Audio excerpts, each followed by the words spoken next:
Massive, massive, massive, massive news has broke this morning. I wanted to wait to make this video until all the contract details came out. But Myles Garrett has signed a giant extension with the Cleveland Browns, ending the whole trade request saga for now. This is a very long, very massive contract extension. It makes Myles Garrett the highest paid non-quarterback in NFL history. It is $40 million per year. It is a 4-year extension on top of the 2 current years on Myles' contract. And it does include, like I've been talking about on this channel for a very long time, a no trade clause. I thought that was going to be the piece that finally got this done, was Cleveland being willing to put a no trade clause. Myles didn't really have enough leverage in this situation. We talked about it on this channel plenty. He did not have the leverage to get traded. The Browns had no interest in trading him. Jimmy Haslam had no interest in going around Andrew Berry. He was not going to get his way. We talked about this almost the day that it happened. Like, hey, he wasn't going to get his way. The Browns weren't intent on trading him. But he didn't just want to sign an extension, right? He wanted to have some control over his future. Getting a no trade clause does give him control over his future, because if he does request a trade, and this contract is, if I were him, I would shape up the last few years of this contract to be very tradable, right? If I were him and his agent, so that, hey, if I do want to get traded, I'm not going to be told I can't be traded because of my contract. I'm going to put myself in a position where, hey, the last 2 years of this deal, I'll stick it out the next couple, but the last 2 years of this deal, or the last 3 years, or whatever it is, are very escapable for the team paying me. And if I want to get traded, I can get traded where I need to get traded, and it's not going to be a big deal. That's how I would shape it, right? There was no way Myles was going to get traded this offseason. The Browns were not willing to do it. He was never going to get his way. This is the only way he can get what he wants if he wants to go in the future. Now, I'm shocked that he did an extension instead of a new deal. That's actually really good for the Browns, because now they get to have those extra years to push this money down. So this is going to be structured really nice against the cap for the Cleveland Browns. They're not going to have a ton to pay for Myles Garrett. Probably going to save money on the cap this year by signing him to an extension because of the length of this whole thing. But yeah, he gets a no trade clause. Now, if you want my opinion on how the organization handled this, I don't know if this is a hot take or not. They did a great job. This is part of the reason that I do think Andrew Berry does a solid job with pro personnel, is his ability to handle situations like this. Many of GMs would have folded in the pressure of their star player going out publicly saying, I want to be traded. A lot of teams would have folded to that pressure and just traded him for whatever was out there. The Browns stood pat, and not just stood pat, they stayed sound organizationally. When Myles tried to go around Andrew Berry and get to ownership said no. Talk to Andrew. Andrew's in charge. And then they worked out this deal. The Browns handled this like the Ravens would, like the Steelers would, like any other organization that people praise would have handled that situation, right? You hear, if you listen to the Julian Edelman podcast, you hear players talk about how you couldn't go to Robert to complain about Bill, right? Because that was how that organization was. And we praise it when it's them that does it. Now, there'll be people who don't praise this. There'll be people who try to see the negative in all of this and act like the Browns signing Myles Garrett to a big contract is somehow a bad thing, right? That the Browns keeping Myles Garrett in Cleveland is somehow a bad thing. There are going to be fans who have a bit of a mixed opinion about this because of the way Myles went about it, which I agree. If Myles was willing to take an extension and if Myles understood where the Browns were on this before he went public, I don't think he should have ever went public, right? But that's hindsight being 2020. All of that can be recovered if Myles Garrett plays really well this season, right? Like this didn't linger long enough for it to be a massive damaging thing for the team. And I think Myles and his people realized the Browns were not moving on that trade stuff, which kudos to the Cleveland Browns for making it clear. You ain't doing this. You ain't folding to that, which again, I said it in my video with Brad a couple of days ago. I like that, right? I've watched too many Browns regimes be pushovers. and just do whatever people want them to do, and have no will about what they want to do because they just didn't have anything that they stood for. Say what you like about Andrew Berry. I think he handled this situation well. Getting an extension out of this, not having to trade your franchise player, is the best possible situation that you could have, best possible scenario you could have come up with this with. And think about this, the way the contract is structured. Myles does not get $40 million a year until the end of his current deal. This is an extension, not a new contract, which, again, I see an extension as a complete win for the Cleveland Browns. Because by the time Myles is making $40 million per year, Jamar Chase is going to reset that market for non-quarterbacks. Micah Parsons is going to reset that market. Will Anderson is going to reset that market. Like, a lot of players are going to come in, reset that market. And by the time you get to 2 years from now, which is what, 2025, 2026, the 2027 offseason, we're probably talking about $40 million for Myles Garrett not being that big of a deal, right? Being a bit of a bargain. Because you look at Cincinnati, right? Cincinnati is the prime example of how not to handle it. Cincinnati has to let go of Trey Hendrickson right now. The Browns still haven't had to let go of anybody significant on their roster because of this failed Deshaun Watson contract. As bad as that contract is, it hasn't cost them the ability to sign Myles to an extension, a giant extension. We just saw it right here. And it hasn't cost them the ability to retain guys. I think that's the biggest strength of Andrew Berry is how well he's retained guys onto this roster.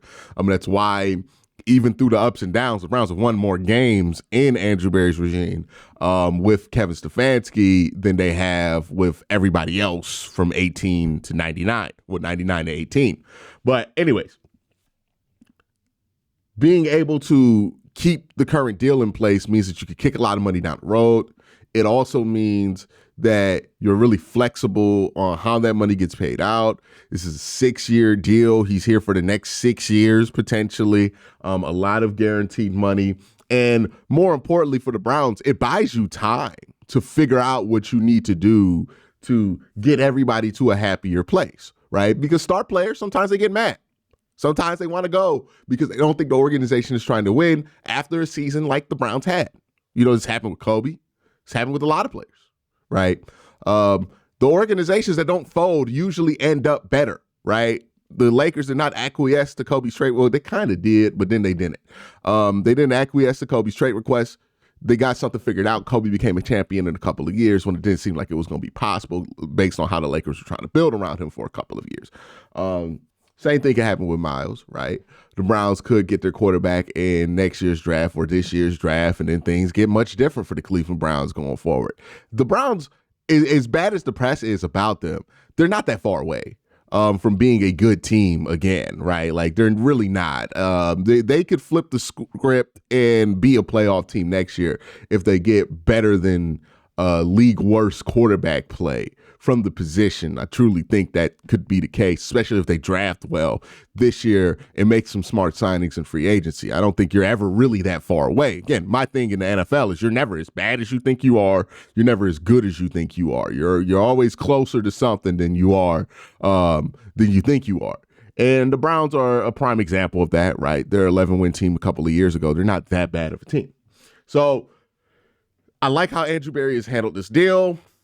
On Myles Garrett's side, you got what you wanted, which is that no trade clause, which means, hey, you have some control over your destiny if you choose to be in this situation again. I have my critiques about how Myles has handled this situation, but now that he has signed the extension, I think the time for critiquing his approach is about over. Right. You know, I don't agree with how he went about it. If he just wanted money well, I don't think he just wanted money, right? He wanted some security over his future, which I do think that no trade clause is. But if he knew that he could be negotiated with, he shouldn't have tried to put on a front as if he wasn't, because he looks a little bit foolish, right? Right now, which is fine. If he plays well, nobody's going to remember any of this. Nobody's going to really care about any of this. We're going to look back at this and laugh. But yeah, look, a lot of people thought Myles was a goner this offseason. They're able to keep Myles under contract. We're not going to have to worry about if Myles is going to show up to training camp or have a holdout or anything. We're all good on the front of Myles Garrett. And look, that didn't feel like a guaranteed thing throughout all of this. This is a good move by the Cleveland Browns. I think they handled this really well. They won't get credit nationally for handling this well because nobody wants to give the Browns credit for anything right now, which fair enough, right? People see that Browns helmet, they think of Deshaun Watson. They don't want to give us credit for anything. It's going to be, that's fair ultimately, right? Like, okay, cool. That's just where we're at. You know, the Browns have to prove it on the field before anybody gives them credit for anything, which I think is a fair place for the Cleveland Browns to be at. But yeah, bringing back Myles, getting him signed to a deal. Let's work through the actual details of this deal here before we head off here. It's a 4-year extension, 6 years total. $400 million, not 400 million. Oh my goodness, I'm tripping. I'm sorry. $40 million per year once the extension hits. So in 2 years, a no trade clause, which again, we talked about a ton on this channel, having to be a part of the solution was a no trade clause, right? A no trade clause, no tag clause. You got to give him some security over his future in order to get him under a new deal. Contract value total $204 million with 122 total guaranteed. Now that includes some of the money from the old contract too, so it's not really a true number. There's some execution guarantees in there as well that factor into that 122 million. I imagine those are roster bonuses that are guaranteed after a certain date, which again probably is divided like that to make the contract a little bit more tradable than his current deal. And he's going to get a bunch of cash, about $100 million in cash in the first 3 years. So Myles gets a lot of money. He gets paid like the best player, defensive player in all of football. And he also gets some control over his future with a no trade clause. I think that's a good deal for Myles Garrett to squeeze out of this situation. If you're the Cleveland Browns, you keep Myles Garrett and you get to make the pitch to him over time instead of having to make the pitch in an offseason where you're a 3-win football team and you're not going to convince anybody you're close to a winner right now. So you get time to pitch on Myles. Myles gets a bunch of money. We'll see how this situation continues going forward. I would not make the mistake of thinking that this is done. Myles is going to retire in Cleveland. We're all good here. Not think about it again. I wouldn't make that mistake. I think that this is something that's going to continue, right? We're not just going to wait till 2030 and see if Myles signs another extension. I think we're going to have to see how things go. Things continue to be rocky for the Cleveland Browns. I wouldn't expect Myles to pop up with another trade. I would expect Myles to pop up with another trade request in a couple of years or in 3 years or something like that. This is going to be an ongoing situation that we're going to have to monitor if the Browns do not start to pick it up and win games in the way that we want them to win games, obviously. But it does buy them at least a couple years of time here to become a much better situation to avoid this, right? It gives them time to get past the Watson thing, build something past this whole Watson situation, and then allow that to speak for what they want to do going forward with Myles Garrett. It's a massive win for Cleveland. It's a massive win. Getting this with an extension is a massive win for Cleveland. Making it so that the $40 million he's going to get that would reset the market doesn't hit until the market's probably going to be reset 3-4 times over is a massive win. I will see what the structure of this contract is. It's probably going to be structured really well. Andrew Berry does a great job with that. That's been one of his strong suits. Even with a disaster of a contract Deshaun Watson's is, it's been structured in a way that it hasn't prohibited the Browns from re-signing any of their major players that they wanted to bring back, right? Like they haven't had anybody kind of have to go because of money. They've been able to keep everybody that they wanted to keep at least.